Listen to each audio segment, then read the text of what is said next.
Hello and welcome to the video. It is time for a Cars of Our Past group build project update.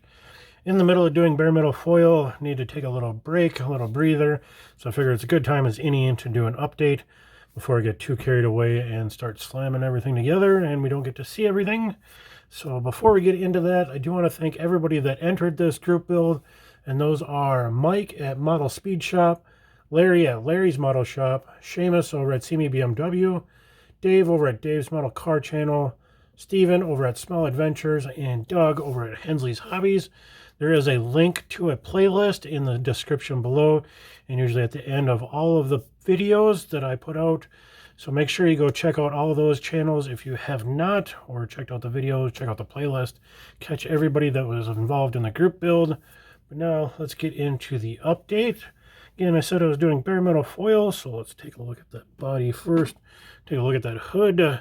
We got that lovely burn mark that's in the hood from when the car backfired and then kind of forced me into buying the car. I don't have any great pictures, but maybe you can see there. I've shown it a couple times. Where that paint burnt and bubbled away. I think that's a pretty good representation of the way the car looked. Of course, we got the chrome on the spear, of course, full of fingerprints as I am working on it currently. The trunk, got that chromed out. Got the rear panel going. Just got to do the emblem and tail lights there. Again, starting on the foil around the roof. Getting that going. We'll probably do something a little different than foil on the side, as it's kind of a softer, like more of an aluminum than a chrome. Again, full of fingerprints, but otherwise color looks pretty good. Paint turned out well. Forward right out of the airbrush. Of course, we got the interior. We still have some tape on the back panels there, but moving on to the engine, getting that assembled up here, looking pretty good. Might do some weathering, but we're not going to do a whole lot because this engine was a fresh rebuild, and same with the transmission when I started driving the car. And then I put a new intake and carb on it, and all the chrome was new when I got it. So it might get a little bit of weathering, but not too much, because at one time it was a fresh new assembly under the hood. But there we got that nice kind of Carter intake, or carburetor. It was a Y-end intake. Of course, the chrome valve covers. We got the speed nuts, the wire loom supports, exhaust manifolds. We got a fuel pump with a fuel line. All looking really good. Can I give you again, that's kind of late in its day and after it's getting torn apart, so it's a little grimy. You can see the wire looms and the speed nuts, the carb, and all that good stuff there. Of course, we got to have the yellow wires. We do have our vacuum advance line ready to go up to the front of the carburetor. I'm going to go to drop that guy in.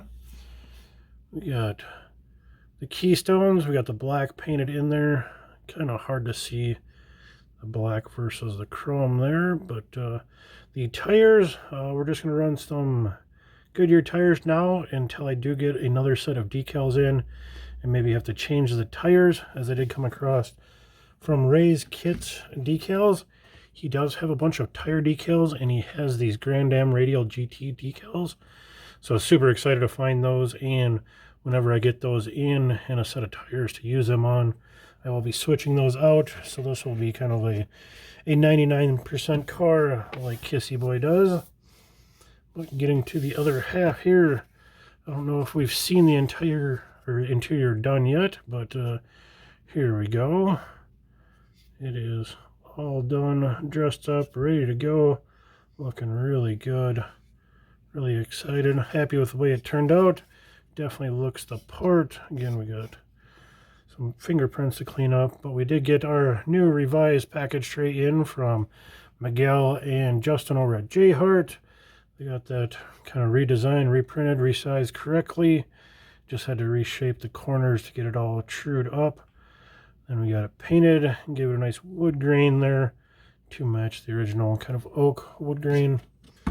Again, kind of a blurry picture, but gives you a look at what I'm trying to recreate. It was just a oak plywood that I routed out a bow tie and added some spots for 6x9s. And then of course we got the 6x9s, the Sony Explodes. They're kind of one of the first, I don't know, polycarbonate or that silicone rubber inside. And that red metallic. I think that replicates those pretty well. I'm super excited with how that turned out. It definitely looks the part and kind of sets off the whole replica. But then again, the underside hasn't changed much. Just looking kind of dirty and rusty. We'll do a little bit more once she's all buttoned up. But other than finishing up the chrome and glass, it'll be just onto the engine bay, and then we'll have a final for you. With that, thanks for watching.